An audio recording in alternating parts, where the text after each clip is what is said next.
এই যে আপনি আপনি উঠতেছেন না কেন? এখান থেকে উঠুন, আমি কিন্তু পুলিশ ডাকবো। উঠুন। Enough enough. আপনি আপনি এখানে কি বাবা? মানে এই অভদ্র লোকটা তোমার চেয়ারে কিভাবে সম্ভব? মানে তোমার অফিসে এই অভদ্র লোকটা ঢুকলো কিভাবে? তোমার চেয়ারে কিভাবে বসে আছে? এই আপনি আমার বাবার চেয়ারে বসে আছেন কেন?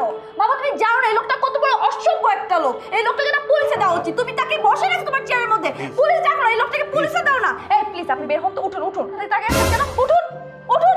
Enough enough. এখনো চুপ করে আছি, আর একটা কথাও বলবেন না আপনি। চুপ করে আছে বলে কি যা ইচ্ছা তাই বলবেন?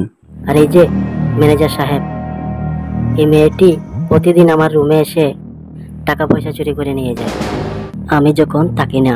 তুমি তুমি এখানে দারোয়ান, তুমি এসব দেখতে পাও না? তোমাকে রেখে মেয়েটি কি করে অফিসে ঢুকে? হ্যাঁ, তুমি কোথায় থাকো?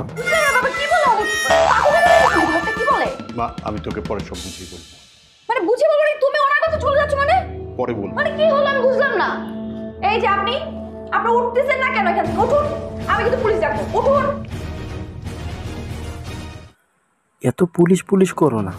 পুলিশ এখানে আসলে আমাকে নেবে না, তোমার মতো চোর আর তোমার বাবাকে নেবে।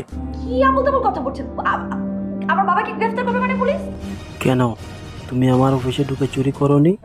হ্যাঁ। তুমি আমার অফিসে এসেছো, টাকাও চুরি করেছো, সেহেতু আমি এখন যা বলবো পুলিশ তাই করবে, কারণ আমি এখন এই অফিসের মালিক। আপনি অফিসের মালিক মানে কিভাবে? সে তুমি বুঝবে না, ছোট্ট রয়েছে তো, আর একটু বড় হোক এমনিই বুঝতে পারবে।